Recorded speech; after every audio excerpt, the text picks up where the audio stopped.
I'm recording right now, but I want to say that we were doing the podcast yesterday. Then I forgot that Max had a haircut appointment, and he thinks he's a supermodel, and he was stressing out. So we rushed out of here. Didn't get to do a good photo, nor talk to Shapel more. And just to continue our conversation just from 5 minutes ago about Rancid, how amazing Rancid is, and Out Come the Wolves is a perfect album. Oh, man. And my man Tim Armstrong, love you, brother, and you're a fucking songwriting genius.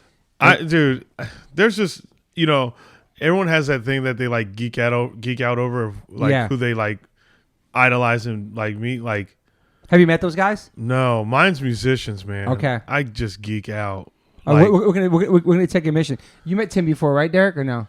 Yes, I have. It was quite a long time ago, but it was somewhere in Jersey. We can go pull up to a studio. Maybe I'll text him. That would be cool. Oh, for real? I'm sure he doesn't remember me, but I barely remember. He stays in the studio, just stays in this. Yeah, that's cool. Spot, yeah, let's roll out there. I texted him yesterday, but we could go by there and you guys can meet him. It should be cool. Oh, that would be awesome. We go to Magpies too. Oh, damn! Shit. You heard of Magpies? Mm-mm. It's like soft serve vegan ice cream. It's fucking bomb. Oh, really? Mm-hmm. Dude, I've been trying to I've narrowed it down to only eating meat once a day. All right, it's like because I used to eat fucking.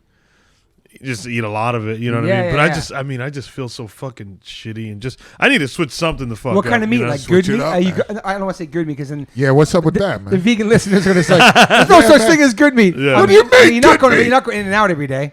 Fuck no. Okay. Yeah. So it's like eating at home, cooking and shit. Okay. Yeah. Yeah.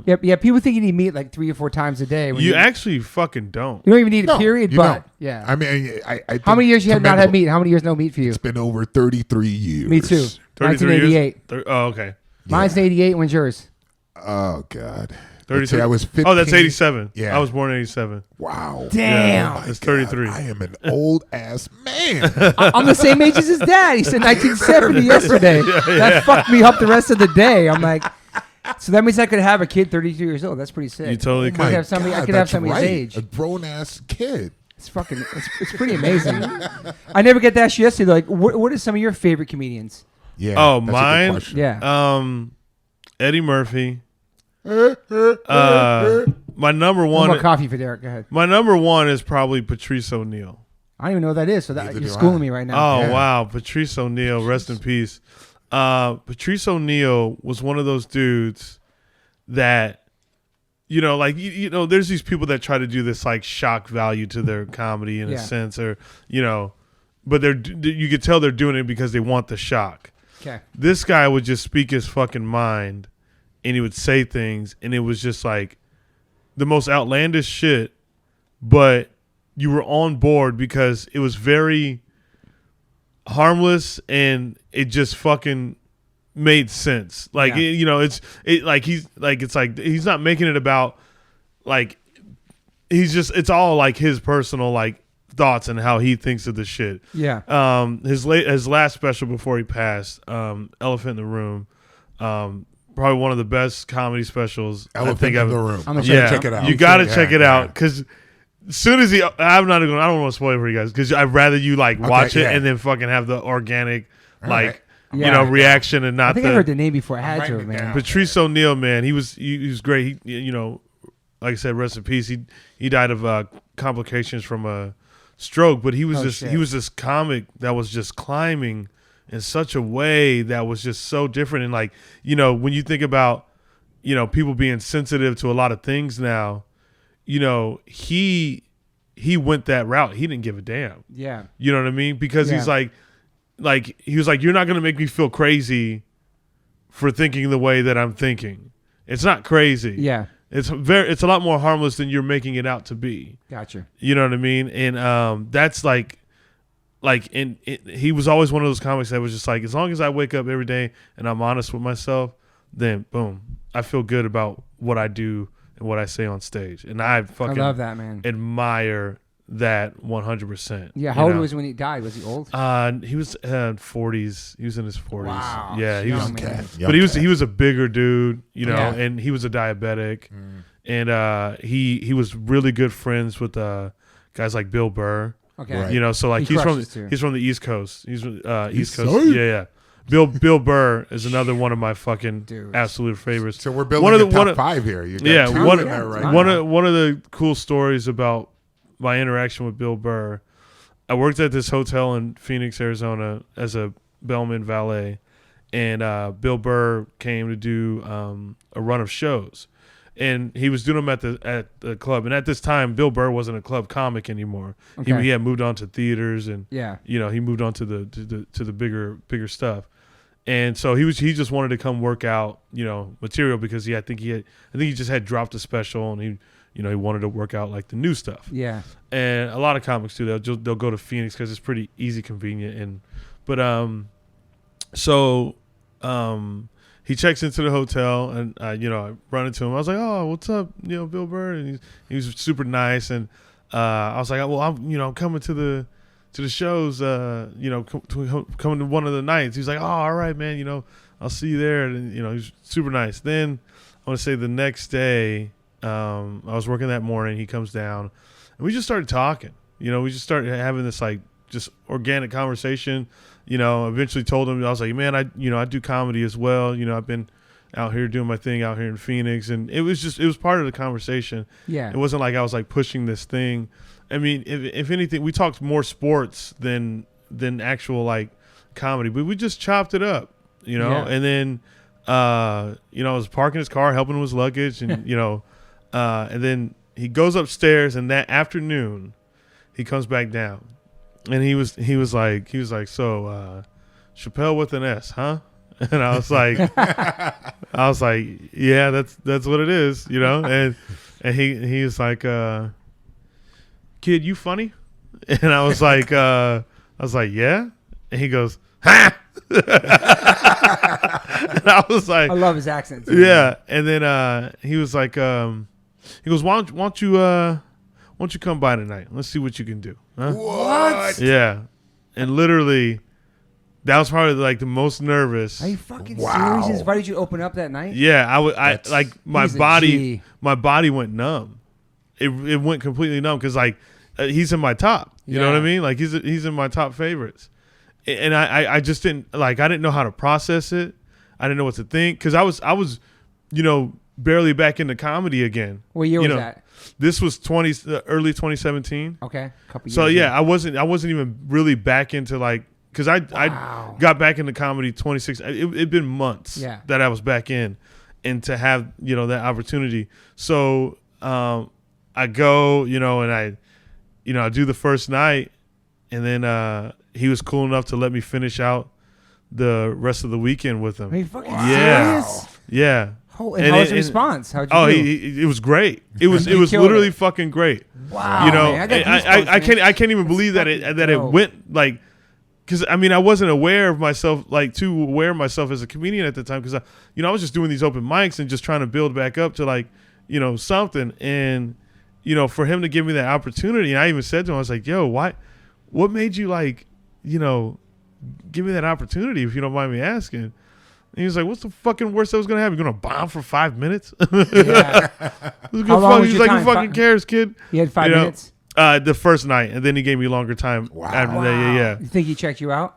Yeah. And he Holy was fuck. like, I had intuition, and then full circle. That is fucking So sick. full circle, man, to that shit. Like, so yeah, I see him, and we had that great fucking weekend. We even talked drums, and because he's drummer. Yeah. And then fast forward, I moved to LA.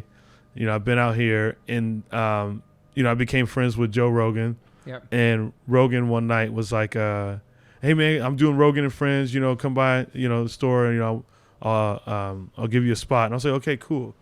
And then in walks Bill Burr. Damn. And he remembered me and everything, Yeah. and fucking great conversation still. And Sick. and then he goes, "Joe, can I?"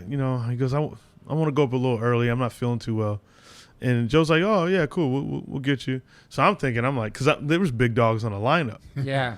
So I'm like, "Oh, is he gonna go after me, or when's he gonna go up?" Because it's Bill Burr. Yeah. And I remember the sound guy comes backstage. He's like, "All right, Joe, how we doing it? What's everybody's time? What's everyone doing?" And then he was like, "Oh, it's gonna go Derek, Burr, Shapel, Tony, and then me." And I was like, "Oh fuck," Yeah. my heart like just like, and it was so funny because Bill looked at me, not as like a, it was like more like a, you probably got this. Well, you got this, kid. Yeah. It's like GBH going on after Circle Jerks. Yeah. It's like you got this. Exactly. You got this, oldies. No, I was kidding. But no, he and so I remember that's funny. And something hit me at that moment, when that happened. I immediately thought to myself, I'm like, okay, well, I'm in this for a reason. Like Joe Rogan asked me to do a show for a reason because he obviously believed in me. You know what I mean? And then I thought about everything I went through as a kid. That started like popping in my head, like all this shit. Like, and it's like, man, I've been through crazier shit. Of course. Yeah. Why can't I handle this moment right here, right now? What you wanted, yeah. Like, really. And it was like, it was one of those things. It's like, do you really want to be a comedian? Yeah. Then get the fuck out there. Yes. Yeah. And I went out there. So first of all, Bill gets called up, and anytime Bill Burr comes out at the store, like he got a fucking standing ovation walking out. Damn. So he's up there being Bill Burr, fucking killing it. Do you watch his whole set? No one's going after him. Okay. Yeah, and he gets off stage, and he's just like, "Go get him," I was like, I'll do my best, And then I go out there and I hit, Damn. and I was like, what the fuck?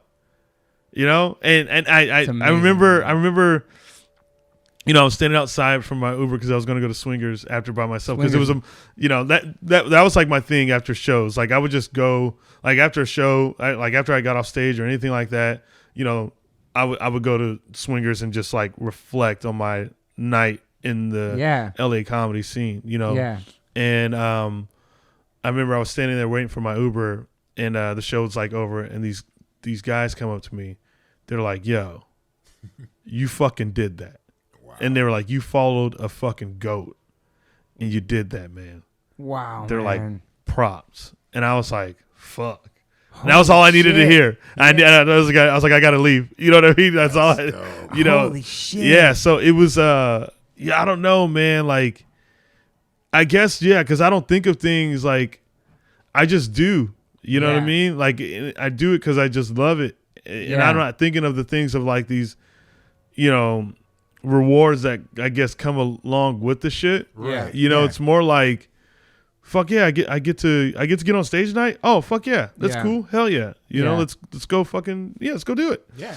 But like so like when these things happen, it is a little shocking. You know what I mean? Especially like when the guy you're sharing a stage with is in your top 3 favorites of all the fuck time. So it's like how like it's like whoa. Yeah. You know what I mean? Like it's an energy that fucking I don't know. I can't fucking explain it, but I just fucking I roll with it. Yeah, and that happened twice. You did the one with Rollins and now Bill Burr. Yeah, man. That was a wild thing. And it, dude, even like I guess I think about energy a lot because I think the energy you put out there is very important.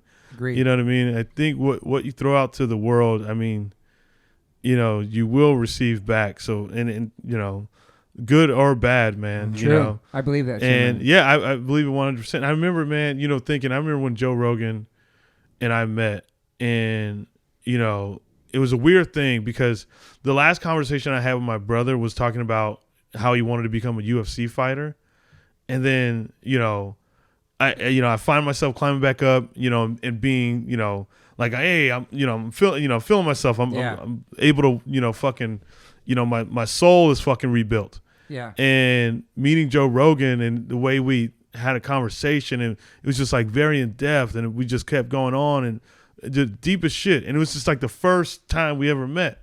And I was just sitting there quiet, I was just sitting there quiet. And then he was like, yo, what's your Instagram? I'll follow you. And then all of a sudden he's like, what's your number? And then all this stuff. And amazing, and it's just fucking, it's wild, so I guess like, I guess that gives you the reassurance of like the energy you are putting out there is good energy. 100%, you know what I mean? Man. That's definitely. That's what I came to like, realize, it's fucking wild. Yeah.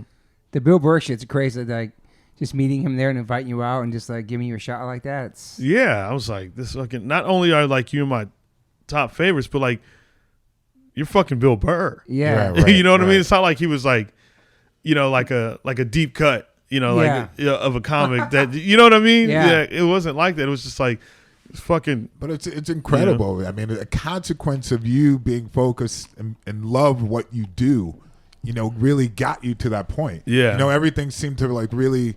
Like you said, what you put out there, what you were putting out there was like really focused, positive energy in your set.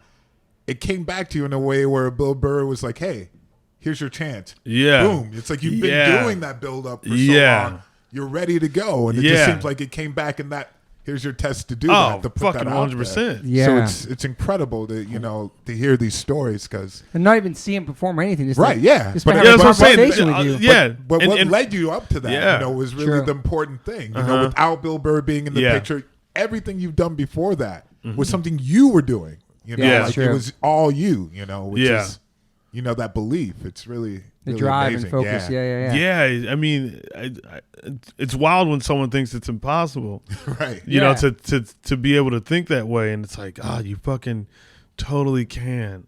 You know what I mean? right. I have this thing where I say love is tight. I love that. I'm gonna get one of those shirts. I got you. That shit's awesome. Yeah, I got you guys. Love is tight. Yeah. Yeah, and it's so funny. You have a girlfriend, right? Yeah. Okay. And a lot of people think that's like stemmed from my like a relationship level, and I was like, no, it's just, it was when I realized like when I shifted the way I thought about my stepfather.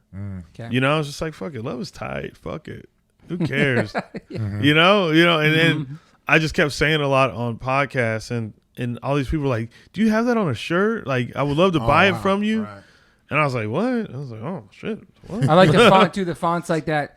The swap meet kind of iron-on letters. It looks like the Life of Pablo kind of letters. Yeah. Exactly. Yeah. I like that. And my merch guy, like, I hit him up like last minute because we were about to drop, the merch I already had, and I was like, we got to do this Love is Tight shirt. Yeah. And then he was like, okay, he goes up, we'll mock something up right now, and and tell us what you like. And then I saw that, the blue with the, it's nice. And I was like, oh, it's fuck. tight. But yeah, that was just the thing, man. It was just like, yeah, fucking love is tight. It's not some like fucking Tony Robbins thing that I'm doing. It's not. It's just it's because I say it very simple. Like, it's just go, love is tight, man. It's like hate is whack. Or And people think, and some people think it's like, because like I'm in a relationship, and I'm like, what the fuck, like it doesn't mean that. I remember one dude. Oh yeah, this was to my point. One dude, I had posted a picture of my girlfriend and I just wrote "Love is tight," and one dude was like, "Man, I hope I can say that one day." And I was like, "You can fucking say it right now." Yeah. Right. And he was like, "Oh, I can." You know what I mean? And that's the thing. Like, people don't realize. Yeah. Their thought process is like, "Oh, wait, I can say it. I don't have to be in a relationship to say it." Just like to feel that and have that life, loving everything. Yeah, it's just like it's a fucking true. It's a very broad thing. It's bigger than, and people don't realize their thought process. It's something that's so powerful and so it really puts you where you need to be at times. And it's so important to really be aware of that. Dude, like one of the biggest things that like helped me like slow down from like wanting to like get this fucking rage and like wanting to like swing on someone was like taking deep breaths. And it's like weird to say it, but like it's the most simple thing you can do, but it distracts you from what the fuck you were ever mad about. Right. It's like the weirdest thing. Like, it completely takes me out of like wanting to hit or like having this like this boiling feeling. Yeah. The weirdest shit, just all because I go, oh, take deep breaths. Just fucking breathe. Right. Yeah. Oh, yeah. And it's the weirdest shit, but it's like dope. But it absolutely works. You have all these people that are doing seminars and things about breathing. Yeah. And, taking that energy and slowing things down. Yeah. I believe that it absolutely works. Yeah, because I mean, it also like what I realized is like it helps me think logically. Yes. Right. You know what I mean? Like, I was like, oh shit, like, oh okay, well I don't need to be really I don't need to be mad at that. Right. You know, and I'm like, damn, how did I get here? Yeah, you know what I mean? It's not worth it. Yeah, you realize like, oh shit, And like it's like, why the fuck? Like, yeah, what's the end game here? Yeah, like it's just like, oh, I can't believe I did that. You know, like you start to like really feel it. Yeah. On Joe Rogan, like going back to him, I was watching a podcast with him and Ray from Youth of Today. Yeah, Ray Capo. Yeah. And so I was in Brazil, and I was like, oh my God, I gotta watch this, you know. And they were talking about, you know, your thoughts, you know, and how you're not your thoughts, you know, and how important it is to like really get that garbage out of your head. Like it can really affect your thoughts, you know, watching like crappy shows on TV. Oh, dude, what you feed your brain, like it's the 100%. same with like, you know, what you feed your body, what you're physically eating. Yes. It's the same thing with the brain. Right. You know, I realized I'm like, oh, like all the things that I realized I can cut out. I'm like, oh, fuck yeah. And it's that easy. Yes. I'm like, oh, I literally don't need that. Right. I literally don't need it. Right. You know, once you like really figure that out, like you just, all of a sudden you just start clearing out all that crazy shit. Exactly. You know, it's like, That's a great point, actually. Definitely, yeah. What you put in your body, your mind, all that. I have a question too about comedians. Is it normal for comedians? Is it a thing now where comedians can sell merchandise, like a musician? Yeah, but it's like different. Like the thing with like comedians, the type of merch that sells, it like has to usually do with like, a lot of them sell it like based off like something that they say, a quote or something. And it's not, a lot of times you don't even realize it, and then all of a sudden people just start saying it and jumping along with it. And then all of a sudden it's like, oh, there it is. Whereas like, because like it's like comedian, like no one wants to buy a comedian's like, I don't know how to explain it. Some like a comedian's face doesn't sell well on a shirt, like just like a musician or anyone else would. Yeah. It's just different, you know what I mean? It's like, but Love Is Tight is cool because it's everything. Yeah, and I feel like that's just bigger than me. Yeah, totally. You know what I mean? And like. I've kind of like, and that shirt sells like fucking crazy. It's awesome. That's great. And I've kind of just like, you know, turned it into, it's like I'm basically creating it as its own brand. Yeah. Like aside from like me, you know, hopefully, you know, some people, some dope ass people want to do collabs with it or whatever. What's up, bands? Yeah. What is this thing? That's so, yeah. What's up, Liquid Death? I'm just kidding. Yeah. What's up, Bobby Hundreds? Yeah, what's up, Bobby Hundreds? Yeah, that'd be cool, man. Yeah, that would be really dope. I wonder if like Shapel has merch, like Dave Chappelle, if he has merchandise. I'm sure he has a cool logo. He's got a great logo. Oh yeah, yeah. He rocks that chain with that logo on it. Yeah, sick. Yeah, it is a dope opportunity for us to have like merch because at the shows, and you guys know too, at the shows it fucking sells. Definitely. Totally. Like people want to support. Crazy. You know, it's good to have. Crazy. Does it have your name on it too? The Love Is Tight. Does it have your name on there? Yeah, it has like in that font on the back. Oh, that's sick. Yeah. And there's one area. I think I want to say, you know, who fucking buys merch like crazy? Fucking Canada. Really? Yes, I agree 100%. Yeah, Canadians have jobs, they work. Yeah, and they fucking. Shout out to all the Canadians. All my They Canadians. literally love to buy merch. Yes, they the wildest shit. Help out the artist. That's sweet, man. That's nice. Yeah. Thank you. Love Canada. to buy it. Yeah, appreciate you, I've Canada. noticed that is. Yeah, they just really are all about the fucking merch. Yep. Is that big for Sepultura? Yes, always. Canada is a big market for merch. They always support, always buy a lot of merch. They don't have many shows there, so I think they're really, you know. It's kind of hard. You know what? Yeah, you know what I think why? Depending on where, I think Canada, the shipping is probably with the customs and all that shit. Yeah, I think shipping's like pretty tough. Well, or not tough, but it's just I think their shipping. I think it costs a lot. Maybe. Or with the customs too, though. It's a hard border to get across. Oh, the Canadian borders are the fucking toughest. Well, you're in there, it's great. Well, if you're rolling with criminals, yeah. I mean, it's not. They're not gonna. They don't want criminals. I just feel like whenever going through the Canada customs, it's always they're just so drilling. Oh, and yeah. it's like, yo, dude. They don't it's like want crazy Americans. Yeah, and I'm like, I'm a great guy.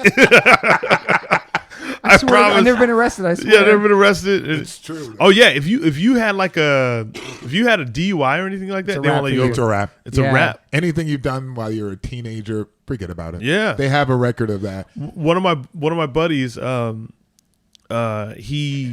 Yeah, I won't say. I almost said his name. I won't say his name. It's his story.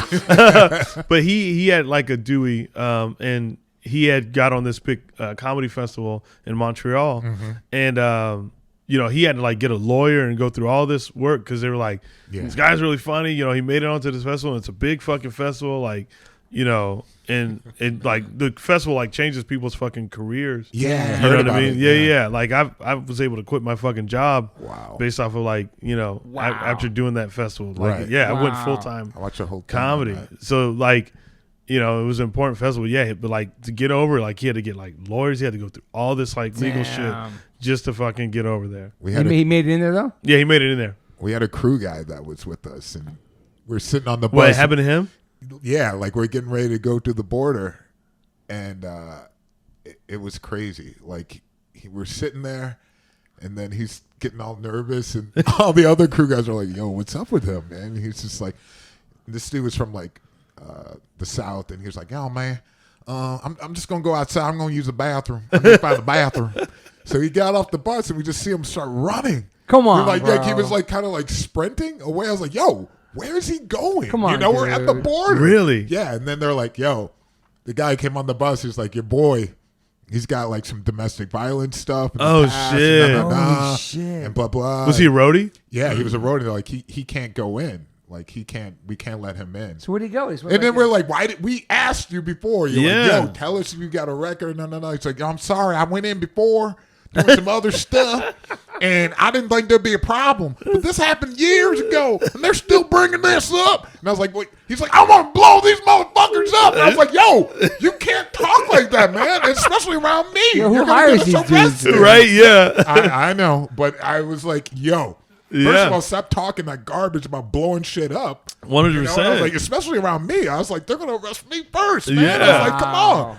Damn. So he was like, and I was like, yo, you stay in the hotel here in the U.S. Oh, you yeah. Damn. We got pulled over once at the border, and they were searching the bus for a long time, and then they came out with like little roach in their hand.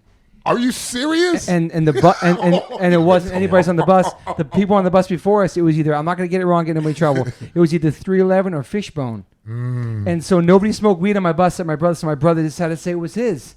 Oh, really? Are you serious? But it was like a teen little thing. But somehow, some that way, will mess you up. I think we still got in somehow. It was a Warped Tour somehow because we were with all the Warped Tour buses, like 12 buses in the line. Somehow we got. Damn, they searched that deep. Oh no. And it was in the ashtray underneath the ashtray in the back of the bus. Yeah.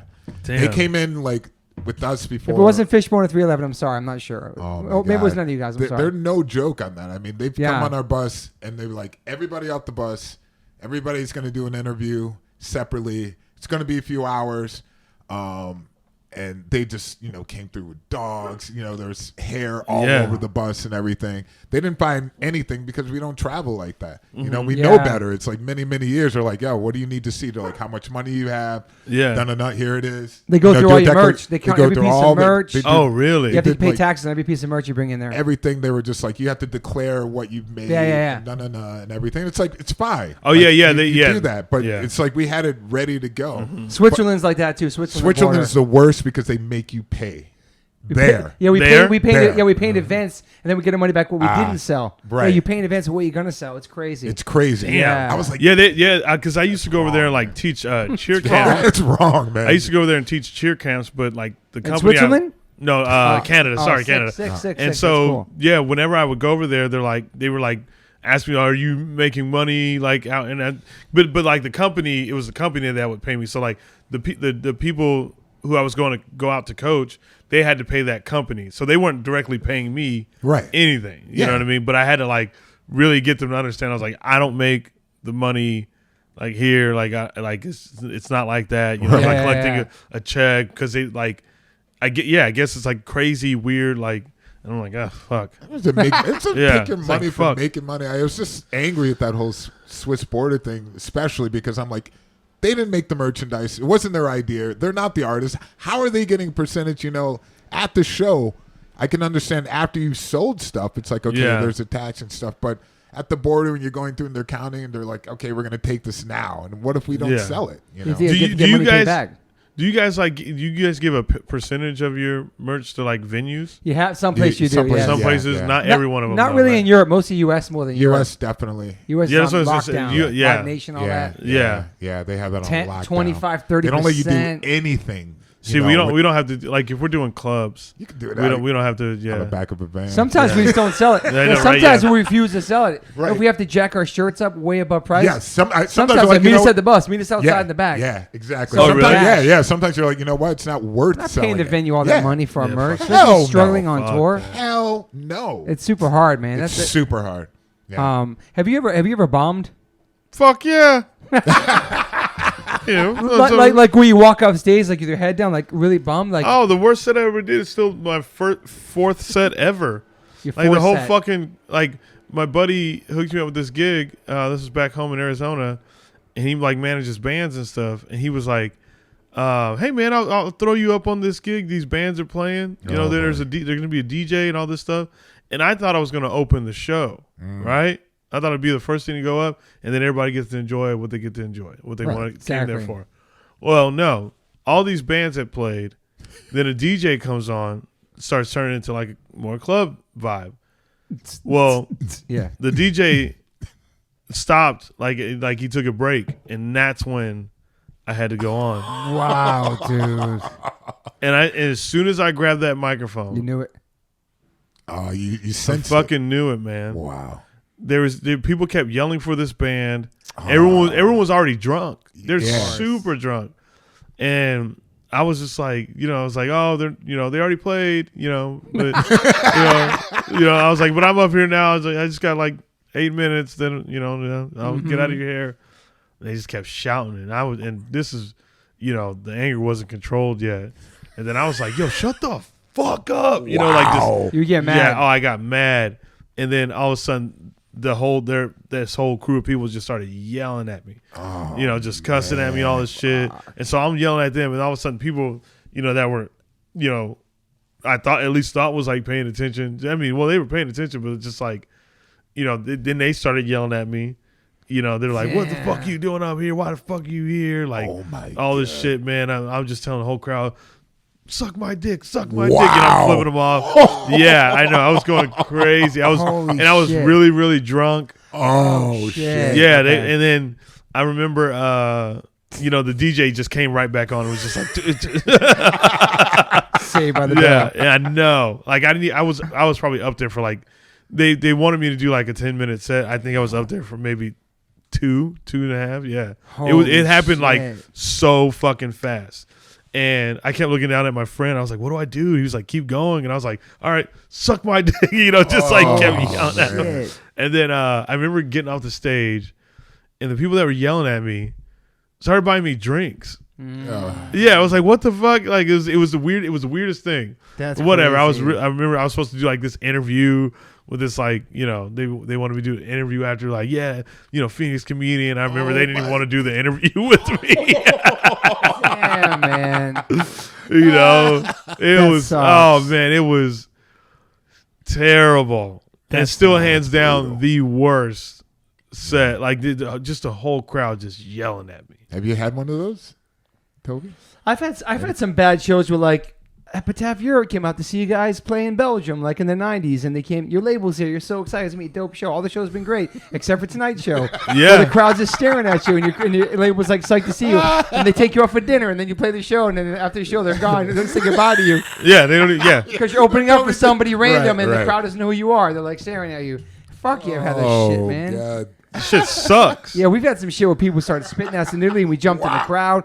Brawls in the 90s, like in the crowd nearly sometimes they would spit at you at the festivals, spitting all over you. Like, what the fuck? This is so that used to be a sign of. Man. It used to be in South America. That's a sign. Not in New York, it wasn't, bro. Yeah. So it's a sign of like. Yeah, it's like punk rock. Like, yeah, they're killing it. But they was really? Chile and Argentina in the 90s, bro. Rusty, everybody stops like, what the fuck? We jumped. It was crazy, bro. Did I ever tell you my spit story? No, tell me, please. Oh man, so I went and saw the Casualties back in. Damn, when the fuck was it? Those are the homies. Shout out to Casualties. Yeah, it was. I think I probably was 14 when I 14 or 15. But I was stoked to see him because the Die Hard's album that came out. We were all like about it, and we all liked the Casualties. And this was like my first like real like like street punk like hardcore show, and you know, the casualty shows are fucking reckless. They're crazy, Derek. Crazy really? fucking crazy fucking crazy. Casualties. Yeah, fucking crazy. Everybody's jumping like it's the craziest shit. And I can't remember what song it was, but it was like one of my favorite songs that they were playing. And, you know, the dude Jorge just kept spitting on everybody in the crowd, which I thought was like fucking weird. I was like, I didn't sign up for this shit. Right. You know, is this punk? You know what I mean? and so, you know, I go up to like sing a song because he was like doing the whole put the mic out, you know, stuff. And he spit out into that fucking crowd, and that shit landed on my tongue. Oh, yo. Dude. Oh my God. Dude. I never fucking have freaked out so bad. Like I was like, oh, this spit's gonna kill me. I got the monster, yeah. Yeah, I got the monster. Way before COVID. Yeah, way before COVID. Yeah. Shit, yeah. dude. That's probably why I haven't had it yet. Maybe I already had it. Oh my God. So maybe wearing masks at hardcore shows might be cool. Dude, yeah. And so it was the most disgusting fucking thing. I remember after that, I was like, I'll fucking never see the casualties ever again. But I mean, I saw them a couple times. Spit in my mouth. Yeah, and then fast forward, I see the casualties in 2017 with the new singer, David Torres. Yeah. And, you know, of course, it's still fucking absolutely reckless. And I remember they started playing Punk Rock Love, and David fucking pulls me up and lets me sing Punk Rock Love with him. I was like, well, that's a fucking... Wow. I was like, well, hey. I'll spit my mouth. Yeah. I was like, I'll fucking take this fucking moment, you know. Wow, spit stories are nasty. Yeah. They gross me out. Oh, yeah. Fucking, I mean, dude, it was like the worst thing. Like, I remember I ran away from the pit. I just ran. I fucking ran. I mean, and you would just spit out. Yeah, I was just like I took my shirt. I was like scrubbing my tongue. Went to the bathroom. Was just like wiping as much as I can. Damn, it was like so bad, man. That's fucking. It was horrible. I have one spit story really quick, and it's like in Chile. I was saying, and in Argentina, it's like a thing. And the guys in the band told me, like, "Yo, don't freak out if people start spitting. It's like a thing, like a punk rock thing down here." And I was like, "Shut up!" I thought they were fucking with me. And we get on stage and we're playing, and I just feel like the spit hitting my legs. You know, like hundreds of just. This was at a stadium show, like River Plata Stadium. So spitting all the way past the barricade on you? Past the barricade. Yeah, good spit skills. I know, right? They had spit skills, you know. And I was like, I was just standing there, like backing up, like, it's still hitting. It's still feeling. You know, like, don't freak out because they'll spit even more. Then I was in Chile. We were doing some show with Faith No More, and they played like a theater show, early show, before the big show. Mike Patton, who I absolutely love. Yeah. Are you trying to say you guys are bigger than Faith No More? No. I mean, we were opening for them. I thought you said they played before you. Oh, no. They played like a day before. Like I love Faith No More, man. And so then Mike is on stage, and oh my God. And it was the time when spitting had stopped. And so then he gets on stage and he says in Spanish, you know, like, what happened to spitting?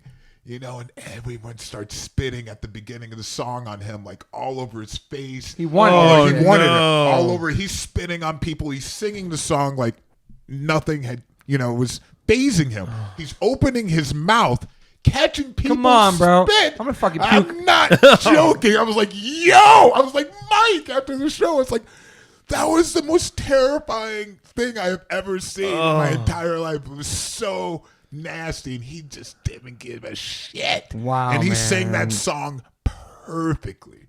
You know, remember what song it was? I don't know, but they were doing a little bit of Hall & Oates in the very beginning. Get the fuck! That's right. They did those cover songs. Little Rich Girl, and they were doing. Oh my God! I just couldn't believe it was just like dripping off his face, bro. That's fucking just disgusting, spit like all of it. He doesn't give a fuck. I mean, I don't know for you because you're in a way bigger band and you're like in a rocker band, not rock band, but you're on bigger stages. But for me, I hand my microphone out to people, and so I'm collecting germs. So you sing along, you spit on it, and then I grab it, and I sing on it, then I give it back to you. Yeah, and I'm just like a germ collector in a hardcore band. Like you just pass it around. Just pass it around. Like I want to create like a condom for them. Each show put something on it, but then it's still gonna be covered with spit. Yeah, you got to get that clean. Like they started doing some heavy duty cleaning after our shows. The crew, they were like, "Yo, your mic stinks, bro." They Listerine my shit. They Listerine it and do everything, but that shit's nasty. The spitting thing is nasty. I'll save another spit story for another episode. So one thing that I copied from Dave Grohl chews bazooka gum. Yeah. He has for a million years on stage because it keeps you shit like interesting. Lubed up. Yeah. So I started doing it, and he stands there, but I run around. So I've been chewing gum for years on stage. Really? You know where he got that from? Where did he get it from? Steppenwolf. Really? Okay. The lead singer of Steppenwolf. He chews gum. Yeah. Chewing gum? Yeah. So while you're singing? Yep. So I started doing it.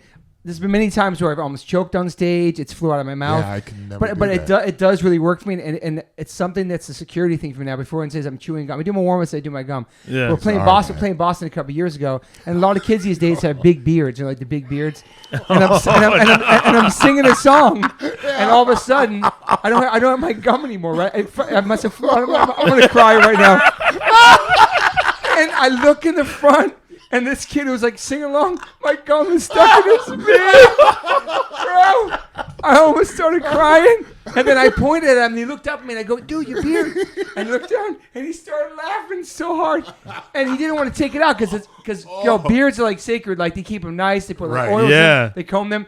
The whole set, he's up there. He had gum in his beard the whole set. Oh, God. I was trying not to cry. Then he had to go home, and he had to cut that shit out. Dude, I would have rather that. I would have rather the gum than the fucking spit on my tongue. Wow. But I was trying not to cry on stage. Like I just, and then between songs, like, yo, bro, I'm so sorry. I have gum in your beard. And everybody's looking at me. I was like, it's all good. But he didn't want to try to rip it out and fuck his beard up. If you're listening, bro, I love you and appreciate you. We talked after the show. It's all good. I've talked to him since then. It's just these stories I love. I mean, especially when innocent fans. I'm sorry, but there's like one other that I just remembered. And it's from the whole idea of people getting angry. Yeah. You know how that shit can come back. So somebody did something. I think they thought you jumped in the crowd and punched somebody or something. I did do that. But I mean, there is this one dude who threw something on stage. I don't know, a beer can or whatever. And I was like, motherfucker. He's like, you paid money to throw shit on stage. And I grabbed it. And then I threw it and it just hit this girl in the head, like in the front row. I missed the dude, hit her. And I was like, oh, and she's there like hitting her head like, why?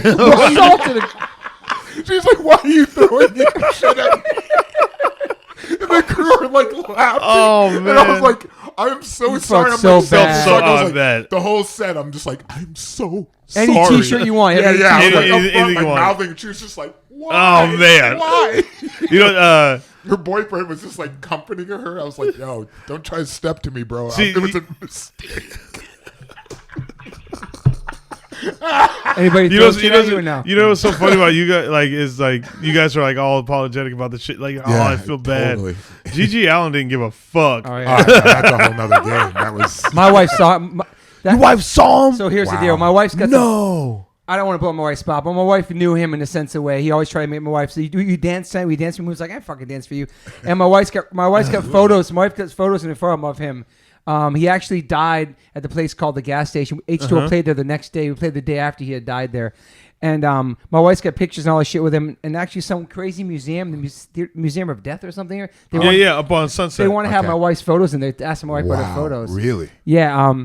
But what was my point about the Gigi Allen? Oh, so my wife said that some girl at her school was like, I'm punk. I was like, you punk, come with me. And my wife took this normal girl to go see Gigi Allen.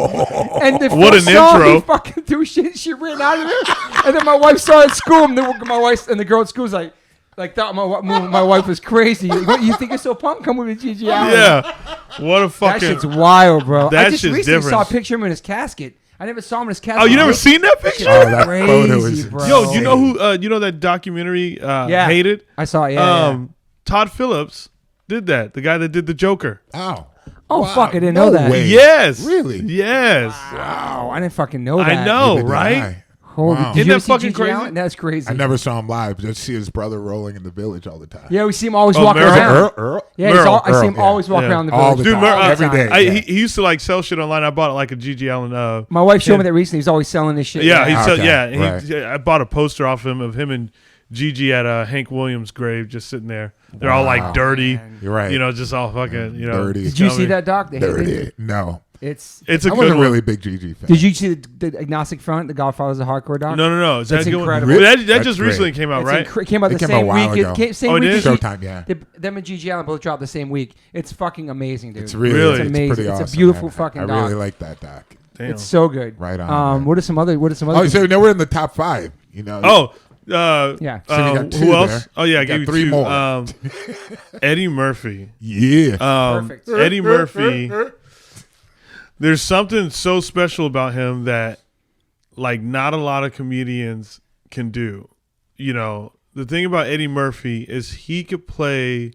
Like, I remember Delirious, and he did this bit about a family barbecue, right? And he did so many characters. He did his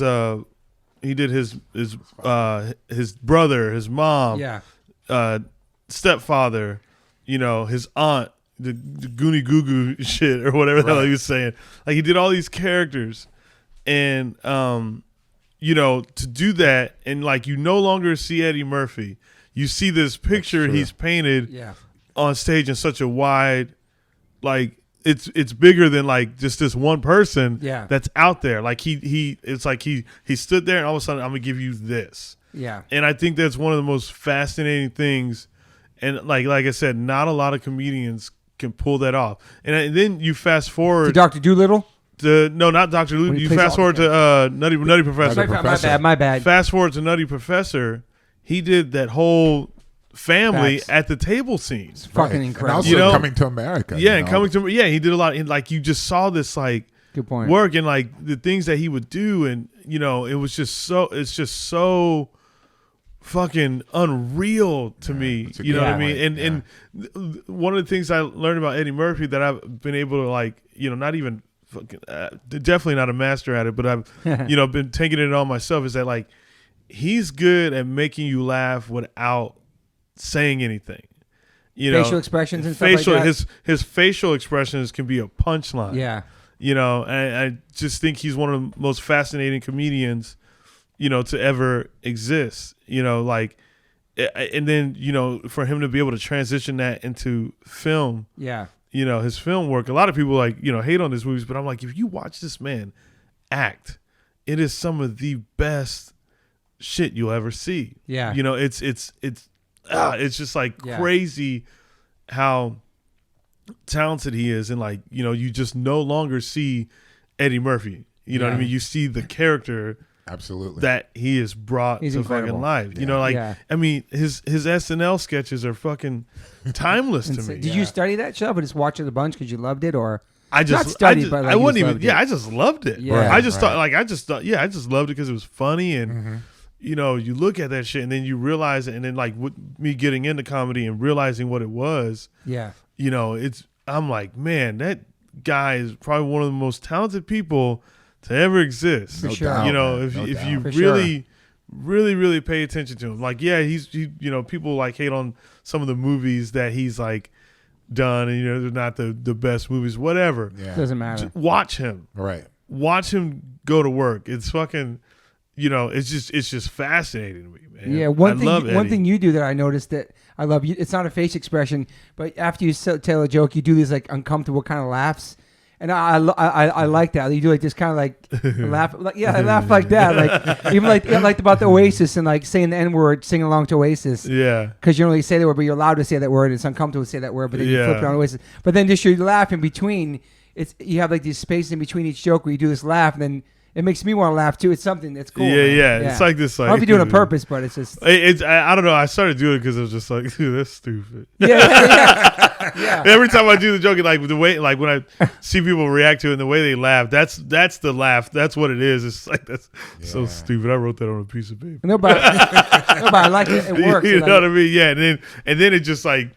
Me doing that, it's I didn't realize. Laugh. Yeah, I guess I didn't realize like how infectious it was, and you know, and it works. It works, but back to Eddie Murphy, man. It's just, you know, like he would do these like very subtle things that just like, I remember he did this one bit on Raw where he was like, Michael Jackson was looking for him at parties because he was going to go beat him up for Eddie Murphy talking shit about him, and he did this act out of Michael Jackson being this hardcore dude, like, you know, what you talking shit about me? You saying all these things, and he does this look to the side as if there was another person there trying to grab grab him, like grab Michael Jackson, and he was just like, man, you back the fuck up. I'll moonwalk on your, whatever.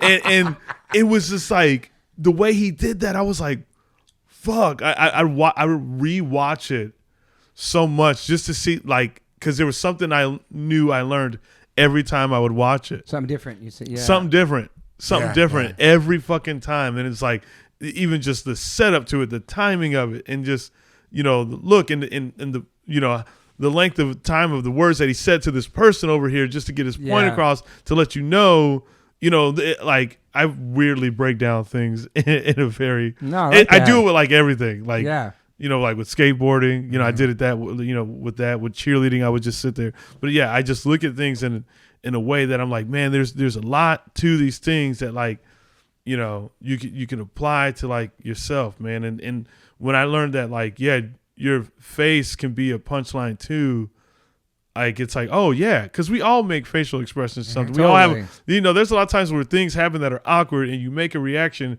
silently, but your face is fucking saying it all. Yeah. So I took that and I was like, oh, you know what I mean? There's something to put there. You know what I mean? It's like, oh, I could do that too. And it just gives more life to, like, the routine that you're doing on stage. Totally. Yeah. So that's why I love Eddie Murphy. Eddie Murphy's. What about Chris Rock? Love Chris Rock. Yeah, man. Love Chris Rock. Incredible, man. Top 5? Huh? Is he in your top 5? Because we're at 3 right now. Oh, we're at 3? Yeah. There's 2 more. Yeah, well, I'll go on to the next one. Okay. Gosh, you guys hit me with the fucking toughest. I gotta Eddie do Murphy. 5. I mean, it was difficult for me to watch Eddie Murphy back in the day because it didn't have cable. It wasn't on DVD. There were no DVDs. It was really difficult, and it would be like a one-time thing. I just remember hearing it all the time, playing with my friends. Yeah. Yo, let's listen to Eddie Murphy. And putting the tape on. Oh shit, it was like that. It was like that. Oh man, yeah, sneak to do it. He said a bunch of bad words. So his stardom. Because I wasn't alive like when he was like this fucking. Man. Was it insane? It was insane. Like anything he touched, people were just internationally though, like massive, everyone, dude. Everywhere around the world. I didn't realize it at the time how big he was, but I talked to people from Germany, from Czech Republic, from South America. They just loved him. Eddie Murphy was killing it. Wow. Like they were like, I want to marry Eddie Murphy. Like people from people loved him. He was huge.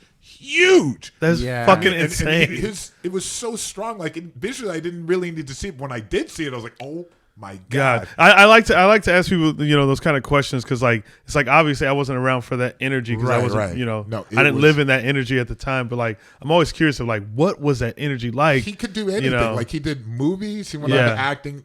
He did a song that became Party All the Time. Yeah. And people just loved him. Loved it. Even though the song was horrible. It's still a big song though. Still a big song.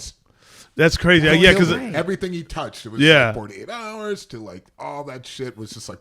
Yeah, because I remember I was doing a deep dive on the Thriller album. Okay. Yeah. And I remember asking my folks, I go, what was that like? Oh my God. And they were like, that was when that came. They were like, when it hit, it was something you just never seen before. Yeah. I was like, are you serious? And I'm like, what was it? I love knowing that kind of stuff. I'm like, what was it like when that hit? Because it's different. Because like, when an album hits like that, I really fuck with now. But, like I know that energy, and I go, and then when I go back to the stuff that I, wasn't necessarily born around that time, and then I go, what was it like when Thriller? They were like, it was something you just had never. There was nothing like that ever. Every single song was a banger, though. Every song was a banger, and just the whole premise just exploded on the world. Like it was. People were like, it was like the. When he first did the moonwalk on the award show. Oh my God! Holy shit! Oh yeah. I've seen it on the what was that? I forgot what it was. It was something with CBS, I think. Yeah. I don't know if it was a great. People lost. But it was like I think that was when he like first like was like, yeah, I'm solo. Yeah. Yeah. But it was when he introduced the moonwalk. But so it was like that was insane. It was insane. It was really like comparable, like let's say landing on the moon. There was white kids trying to have Jerry curls. There was white kids trying to have Jerry curls. I remember back then. Really? And dressed like him, dude. Yeah, dressed exactly like him. Dude. Kids were, people were dressing the whole trying to do jackets, the hair, everything. Everything. They were trying to emulate him 100%. I've never seen it again internationally happening. Everybody's wearing the one glove. Yeah. all over. Really? The Thriller. Like, so it was so he was basically a culture. Yeah, his own culture. 100%. 100%. They've been wearing penny loafers with the high horse and the white socks. Changed everything. Dancing, clothing, everything. Yeah, everything. Dude. Wow. Like, boom, exploded on the scene. I remember like white, black, Asian. It didn't everything, matter. Dude. It just united a million, different cultures and people. Just like, oh my God, Michael Jackson. Yeah, very powerful. Wow. Yeah, powerful, it was man. powerful. I was always curious to that. I was like, yeah, what was that like when that Thriller hit? was huge. In the video alone, I was like, oh my God. Wow. The changing, the monsters and shit. The dancing. Yeah. Nothing had ever been done like that before. Here's my next one. Okay. What was it like with Nirvana? Damn. It was big. It was massive. That was crazy too. But it was never like on that level of Michael. I don't think there's anything that I can think of that was comparable to. I don't think something like that could ever happen again. For me, I was like, it'd be really hard. And the only reason why I say that is because the way everything is now. Yeah. You know what I mean? Like, I just can't imagine. Yeah, I just can't imagine because there's so much out there, and the online world is inevitable. Maybe like the Beatles had that effect. Oh yeah, it's out of our generation. Yeah, but I don't know. Yeah, I mean, Michael. There was so much more media-wise that it was able to spread. Yeah, Michael. Even Prince though, Purple Rain, man, that changed everything. What was that like when Purple Rain came out? That was a big game changer as well. Dude, because I fucking love that movie. It's my favorite movies of all time, man. Yeah, I love that movie. That was incredible, man. That was incredible. Damn, but nothing like the impact of Michael that I can think of. Like, every aspect. That's what I'm saying. I don't know anyone that's like done that after him, really. I mean, for Nirvana, for that big, yeah. For Nirvana, I was just like, oh shit, that's Dave Grohl from Scream. But that was he was a hardcore kid from DC. Yeah, I was feeling the so same. You knew him as Scream. Oh yeah. I knew. I saw them in Scream. I was like, and I was like, what's this Nirvana? I didn't realize it was him. I didn't realize it was him at first. I was like, oh shit. Yeah, it took me a little while, and I was like, oh shit, he's a drummer. But I think there's a guy like with the Youth of Today Show or Straight Edge. There's somebody a hardcore dude in that video. In the video, I was like, which video? There's a hardcore kid in that video. Smells like Spirit. There's like a hardcore kid in there. Yeah. There is. I was like, oh shit. There's a dude with the Scream shirt too. Oh shit, you're right. I'm gonna go back and watch that video. And dissect it. But I'm not expecting it to be as big as Michael. That was a gradual thing that happened. It wasn't like boop. I don't know. No, Michael Jackson was a gradual thing too. I mean, he was already a Jackson 5. huge star. Jackson 5. Like for my sister's, like 10 years older than I am. But Nirvana came out of nowhere. That was just like that was. Yeah, it came quick. People talked about it for a little bit, like the first record, a little bit first like Bleach. Yeah, but then it's just like when that video came out, dude, it changed everything. Dude. Oh, really? I mean, it changed the game. Yeah, because I was so little. I was 87. It was 91. That was 87. No, I was 87. Oh, okay. Nevermind was 91. 91. Yeah. And so what was it? Was it glam rock before that? And then the grunge came and it was the end everything? of glam rock was dead. Oh, really? Yeah, it was like really on the way out, like just silly, like all the like crazy hair bands and stuff. And then this came in, it was like, wow, here we're back to the basics of just raw music, garage band, just jamming out. Everybody the wore jams. flannel shirts around their waist. Flannels. And so I was 7 when he died. I was 7. Yeah, because 20 years. He was born in 67. So I was 7 when he died. What the fuck was that like? Fuck, man. I wasn't like a massive fan of Nirvana. Like not saying. But like, did you feel like you felt it? Yeah, I forgot where I was. I mean, it was shocking. That's when I started hearing about like the 26 Club. 27 Club, right? But a lot of people dying at that. Oh yeah, Jim Morrison, Janis Joplin. Hendrix. So I thought it was extremely sad. Like it was sad. But for me, I'll keep it real with you guys. Like I was too punk and hardcore and hip hop to even think. I was like, I'm not into this grunge shit. I didn't give it a chance till later on in life. Yeah, 100%. I appreciate it later in life. And me, Pete and Lou from Sick of It, I worked at Concrete Marketing. We worked the Pearl Jam album, the Temple of the Dog album, and the Nirvana album. We worked those cassettes and mailed those out in the mailroom. So we wouldn't listen to it like, what is this grunge shit? Yeah. We were kind of closed-minded to it, but now later on, like Smashing Pumpkins, I love all that, Soundgarden, all that. I appreciate it more. I really and I love Dave Grohl as a human, as a rock star, as a humble human. Like everything about that dude's journey, like he's always not forgotten his roots. That's one person that like big idol as well. When I met him when I did the Sonic Temple festival, because they played the last night, and my manager, I have the same manager as Pauly Shore. Okay. So like, and then Dave and Paulie, you know, have a history, you know, like from the MTV days or whatever. Yeah. And you know, so Dave, like, you know, gave us like the, you know, there's the backstage passes, and then there's like the Foo Fighters passes. And so he gave us that, and we were like side stage, and you know, and I've always just like, you know, I've just always idolized him from like, you know, seeing him drum, you know, that Nirvana live at Paramount Theater. It was one of my favorite like live performances from them. Yeah. And just seeing him drum there. And you know, and I was like, man, I got to meet him, you know, and oddly enough, his cousin is a comedian and is also a buddy of mine. Really? Oh, that's fucking so his cool. cousin was there, and it was so funny. I was like, how the fuck is this guy here? You know, like, I didn't know what was going on. Comedian here. Yeah, and I just didn't know, like, I didn't know what was going on. And then fucking Dave, you know, they're all backstage, and then Dave's like, hey, I'll say his name, Tim. Yeah. What up, Tim? What's up, Tim? And he was like, hey, Tim, come here. And then he was like, and then because Dave was talking to another guy, and he goes, you remember my cousin Tim, right? And I was like I'm sitting here like watching like a fly on the wall, and I was like, that's his cousin. Wow. You know. Yeah. And then you know, and the, you know, me and Dave's cousin are really good buds. And, that's cool. And I was like, man, can I meet your cousin? And he was like, come on now. Yeah. That's awesome, man. And so got to meet him and get a picture with him. He was so fucking nice. The one I really geeked out over, Pat Smear. Oh yeah, he's dope too. Pat Smear from the Germs, man. Like, I never met him. I saw him, and he's fucking taller than I actually thought. Wow. Super tall. He's super tall. Yeah, super tall. Shorter. No, he's super tall. And I'm sitting there, you know, and you know, I was like, fucking Pat Smear, dude. You know, and so I know, you guys know Shane West? I know the name, yeah. Yeah, so Shane West. He's a manager? No. Shane West is an actor. Oh, yeah. I know his face. And so he did the biopic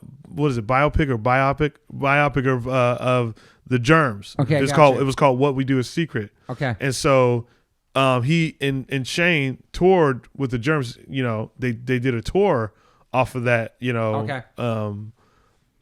That biopic. Got you. And you know, so I had met Shane recently, and I brought it up to Pat. You know, that was the intro to the conversation. I was like, oh, Shane West and I were just talking about you. He was like, Shane, and then, you know, then Pat and I started talking, and I was like, fuck yeah, here we go. Nice. And he was so nice, man. And you know, like, I don't know, I geek out over like musicians because, like I said, I just love music, man. I remember Smokey Robinson was on my flight. Whoa. And that was fucking insane.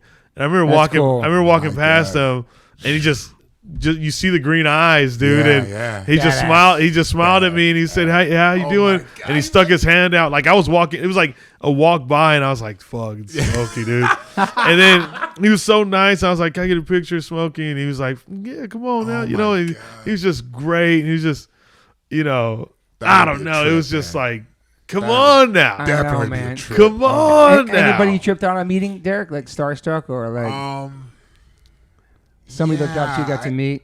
I'd have to really dig deep. Maybe. I don't know, James Hetfield the first time. Oh, sure, yeah. I was just like, yo. You know, yeah. Just like that's cool. Larger than life. You know, he's a really big dude. And I was just like, wow. And they play fucking football stadiums. I know. And it's just like he's such a iconic front person, you know. Yeah. He's just, you know, he's just incredible. He was nice. Like, wow, super nice. Well, the first time, I think they were going through some stuff. Oh, they had that documentary was coming out?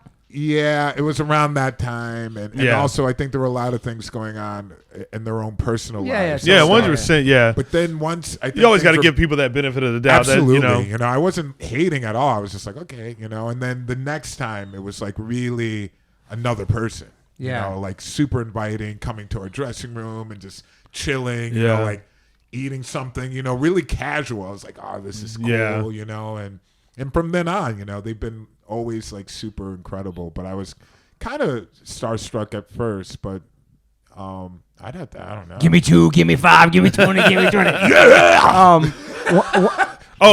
geeked out over Brody Dale. Oh yeah. I geeked out Still over her. Still is a great band, man. Yeah, because I was like, oh shit, it's Brody Dale. That's awesome. I geeked out over her. Who'd you geek out on?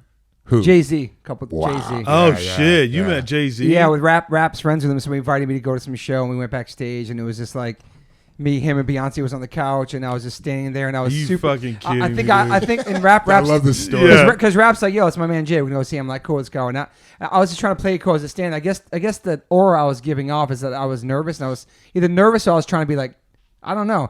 But Jay-Z came up to me, he touched me, he goes, hey, man, you good? And I go, yeah, I'm good. And it was just us three. But he goes, he's like, yeah. And he's like, you want some water? I was like, sure. And he went and got me Fuji water. The refrigerator gave me Fuji. He goes, you good? And I was like, yeah. I took my jacket. I was totally chill after that. And then one time, Rap's like, yo, come by my crib. We're gonna watch this Muhammad Ali doc. Oh, that's a good one. No, I love this. So I pull up to his crib and I go in the house. And as soon as I walk in the door, I come in the corner.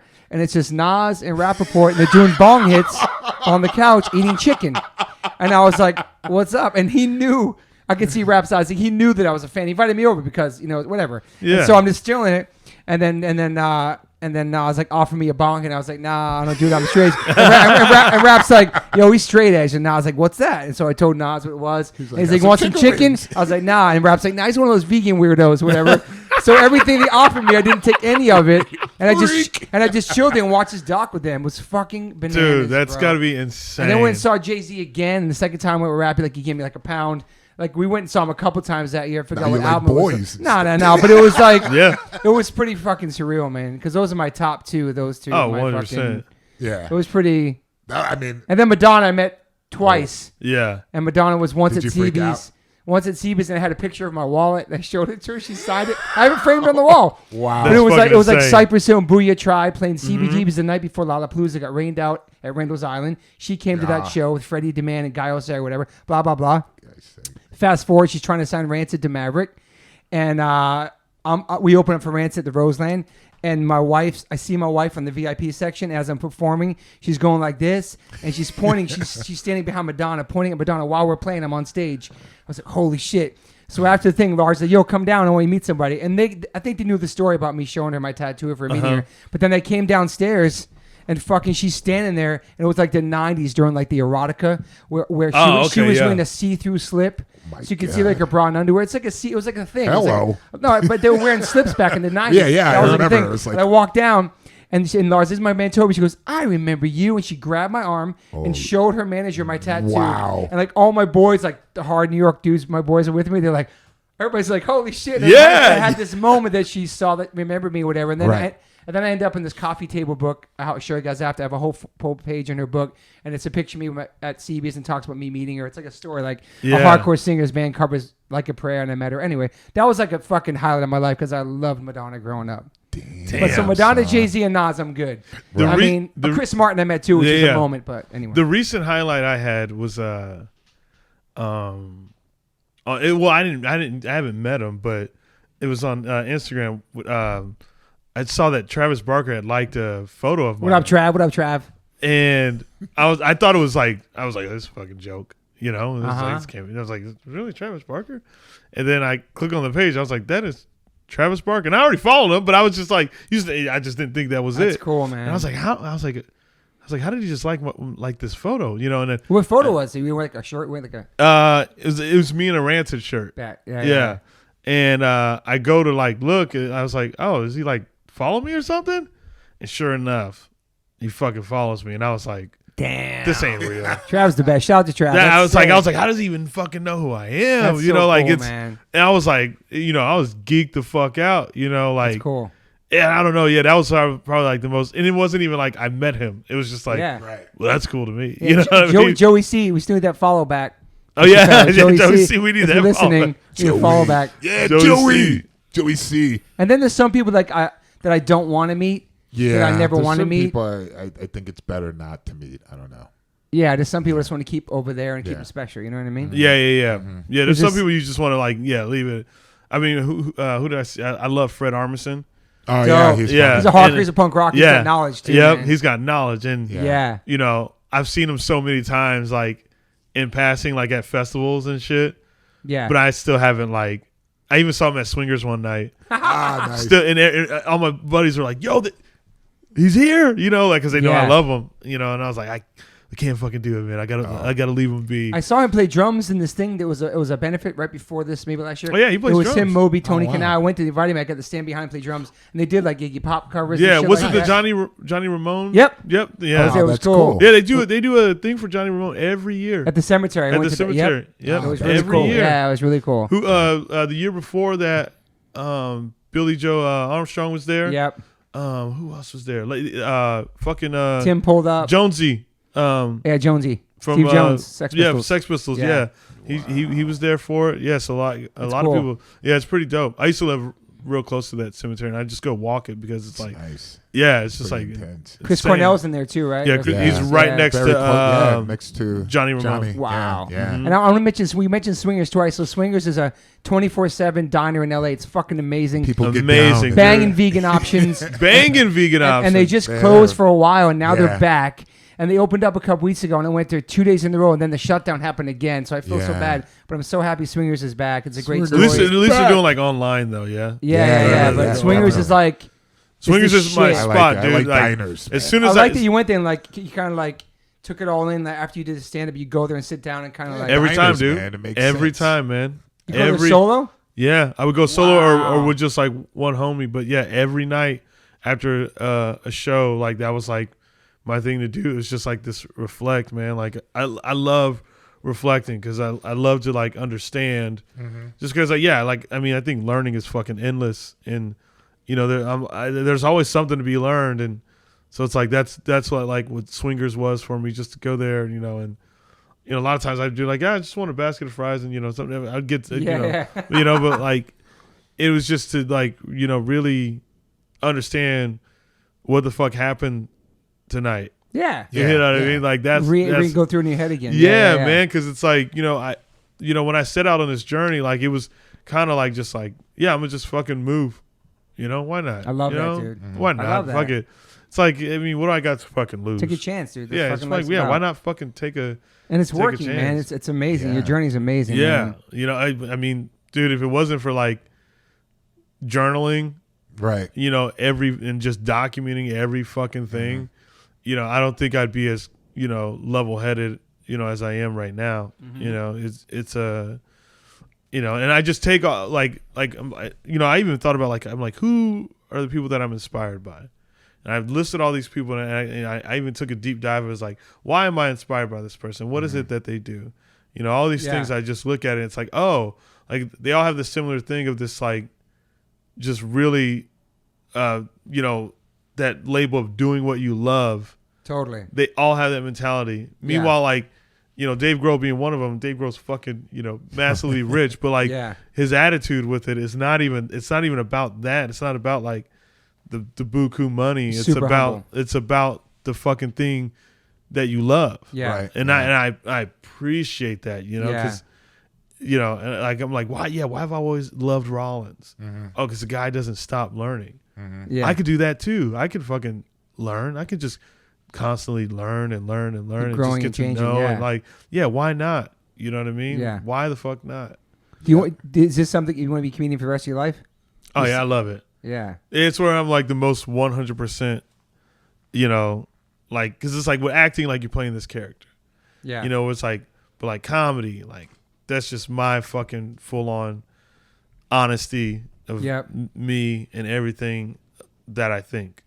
We're still on number 4. Oh, we are? Yeah. I gave 4. Derek, what did I do with all you? Bringing it back. I know, right? Bringing it back. Number 4. This is just 4. Why are you trying to break up our moment of like heartfelt shit right there? I know it was. We've been doing 3.5 hours this podcast. What? Oh, yeah. What? So, we do part 1 and 2. So, Dave Shapel. Dave Shapel, Boom. man. Number 4, Dave Shapel. Incredible, man. Absolutely. The level of intelligence that he has is, just so pure and just so real. It's that thing of like I root back to this learning, this educating yourself constantly. Yeah. Constantly. You know what I mean? And, Dave Chappelle takes a lot of backlash. He does. But he's not scared of it because he's aware of himself and he's aware of the knowledge that he has. Because most people don't take the time for knowledge. You know what I mean? Yeah. Otherwise you wouldn't throw backlash at someone for saying what they're saying. You wouldn't throw backlash at Dave Chappelle if you took the time to learn. You know what I mean? A lot of times people are just regurgitating something that they think is right because someone that they appreciate says it. You know what I mean? That's why I love punk rock. It's like, it's not, it's your thoughts as well. It's what you think. It's not what I think. Agreed. I may say this, but what the fuck do you think? Mm-hmm. Yeah. What do you think about it for yourself? Yeah. And I always think about that. And I think that's what, like, I look at a guy like Dave Chappelle and I admire that about him. Like, it's like all what it means to him. You know what I mean? And it's all broken down in such a way that is like, yeah, you just go, this guy fucking, he reads a book. Which is like, it's special to me when especially like doing comedy. I think that's so fucking important. Yeah. To have that knowledge. Like just to be aware, because you're saying something so different. That's the thing about comedy. You're saying things in such a different way that not everybody thinks of. Mm-hmm. That's why comedy is comedy. Yeah. You know what I mean? And you're saying it in the fucking, punchline is what makes it fucking, the thing. Totally. So, but I, watching his career, like one of the first, like, comedy specials I ever seen was Killing Them Softly. Yeah.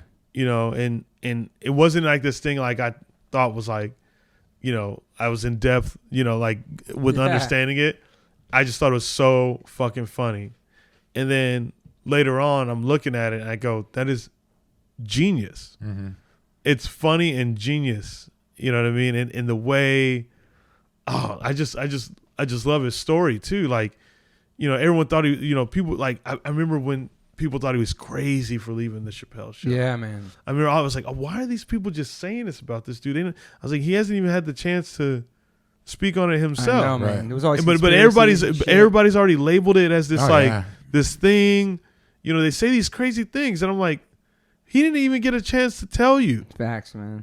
That's the source you want to hear from, not your own fucking thoughts. Until recently, though. Yeah, until recently, and it's like, killed it. And it's like, there it is, right there. You know what I mean? It's like a proven point of like people just like like I said, the regurgitating. Yeah. Mm-hmm. You know what I mean? It's like so it's so easy to jump on to this fucking cesspool, to jump in there. Agreed. And be like, this is what it is. Why is it that?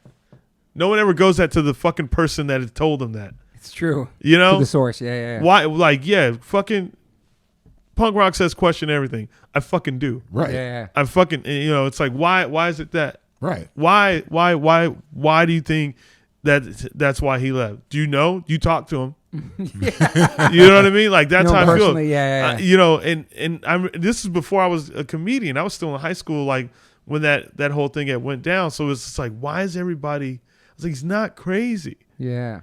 And he even said that himself. Smart, man. Yeah, and he even said that himself. He's like, oh, he's not crazy. And I go, he's not crazy. He's not crazy. And I just felt it. I was like, that man, and like you watch his specials, right? And I go, that man is too smart. He's too fucking smart to just sit there. There's something happened. Yeah, and no one's asked that fucking man what happened. It's like me acting out at school. Yeah. No one asked me what the hell was going on at home. Yeah, why are you doing that? Yeah. Mm-hmm. No one asked about this, like home, this route. Yeah. You know what I mean? No one asked that. And that was the thing with him. No one asked him his own feelings. You know what I mean? Yeah. They just assumed it. They went crazy. They went crazy. Oprah said something to him through the TV screen. They were saying Oprah sent him a message. It was all this conspiracy bullshit. Yeah, this conspiracy. And it's like, a lot of times it's like that's what people want to go to because it makes them feel better. And it makes them think that they do have the answer. And it's like, you fucking don't. I know. I like how now he put that new thing out. And he's like, people thought I was on crack. He goes, I was a fucking Muslim. I didn't do any kind of drugs. I didn't even drink it. He goes, but because of you, I do that shit now. Yeah. He fucking drove me to that. Yeah. Like, I'm so good he fucking came out and said that shit. Yeah, dude. And it's crazy. And I love the way, because, like, he gets a lot of backlash for his jokes. And I think he is one of my favorite people in the way he handles it. Yeah. He's just like, right. I love it because it's like, and the reason why he does it is because he realizes people are taking it way further than what the fuck it is. Right. Yeah. It's like you took it that way. That's what you said before. Yeah. Yeah. So true, man. You know, he realized people like, it's like, oh. You know, and I fucking love it. Mm-hmm. You know, and I like, I go, you know, and it made me go, why that reaction? It's like, oh, when you really break it down, these people are taking these things, you know, and go back to my favorite, Patrice O'Neill. He said, our intent is to be funny. When we write this lightheartedly. Yeah. You know, it's not, we don't write jokes for ill will. Yeah. Mm-hmm. We write jokes to be funny. The intent is funny. And if you take it past that, it's not our fault. It's on you. You missed the intent. Yeah. It's on you. I agree, man. You know? And so, yeah, with Dave Chappelle, like, I mean, yeah, that's why, you know, I don't know. I just fucking love that. Super punk, too. Doesn't give a fuck. Does not give a fuck. Says what he wants. And the last couple ones he did, they weren't even really comedies. He was just speaking from the heart. You know, when he dropped that one, people were saying he wasn't saying enough about Black Lives Matter and all, like, the injustice and all that shit. And he started breaking shit. He dropped that one thing out of nowhere, just like in his backyard. Just like, and also at the down. same time, like, when stuff like that happens, why do you look for these certain people to say something? A lot of times people don't know what to say in that moment. Yeah, word. I agree. You know what I mean? Yeah. Like, do you know what why aren't you saying it? Why aren't you loud enough? Yeah. You know what I mean? Like, you know, like, that's what it's like. That's when I think, like, there's just like, oh, you got to think for yourself in this as well. Yeah. You can't just rely on this person. And that's a lot of pressure to put on someone. That's a lot of pressure. That's a lot of pressure to put on somebody. Yeah. To be able to be the spokesperson for this big thing, that this thing is bigger than them. Totally. You want that person to be the spokesperson, and they get. You're not a spokesperson. You know? You're not. you know, it's like, it's a comedian. Yeah. But I like how he didn't say shit and then just dropped that shit, man. Yeah. Like 7 minutes, dude. Or it was like, it was like George Floyd's last seconds. And that's how long the special was. He dropped. He just broke it down, bro. It was just, it was really heavy, man. It was powerful. Yeah. Man. That's the fucking, that's the beauty right there. Right. That's like, you know, I don't know. Like, I just believe in that saying, like, I don't have to explain anything to you, you know, and I mean, if I want to, I fucking will. Right. You know, but I don't have to. Yeah. You know, I'll say what the fuck I want. And that's it. Because a lot of times, you know, when you really think about it, does it fucking matter what I say? Am I the big deal? Right. Mm-hmm. Am I the biggest, you know, like, am I really making that big of a fucking, you know, think about it. Yeah. A lot of times it's like fucking, there's so much shit that is just out of our control. Mm-hmm. Yep. It's true. You know, you want my fucking opinion on it, and you think that's the thing that is what, you know, I don't know. You look into me like, say, yeah. Save your life or. But I just love Dave Chappelle for his knowledge. Yeah, I see a lot of people posting like these old George Carlin videos where he's breaking down shit. all the politics that's happening now. Yeah. And everything he spoke about back then, it's like so on point to what's happening right now in this moment. Absolutely. And not a lot has changed, you know. Yeah. Where people are like, oh, things have, you know, leaped hundreds, you know, like miles. I mean, things have changed, but a lot of things are still the same. You know? A lot of things are still the same, man. So is that top 4 right now? That's 4. We're moving on to number 5. It's Eddie Murphy, Dave Chappelle, Bill Burr. Yeah, Bill Burr. Burr's in there. Richard Pryor in there? No. Yeah. Oh, but my next one wasn't him yet. And it was the person that you named first that we. No, I'm at 3. That was 3. No, that was 4. There was one guy that we didn't know. Oh yeah. Oh, Patrice. Yes. So that's 4. 4. Yeah. So we're on 5 now. You ready for Pressure's 5? on. We're ready for 5. Pressure's on. 5 is Bernie Mac. Oh. Rest in peace. Yeah. Rest in peace. He Bernie was Mac. Ill, dude. Oh my God. Ill. The reason why I love Bernie Mac is I relate.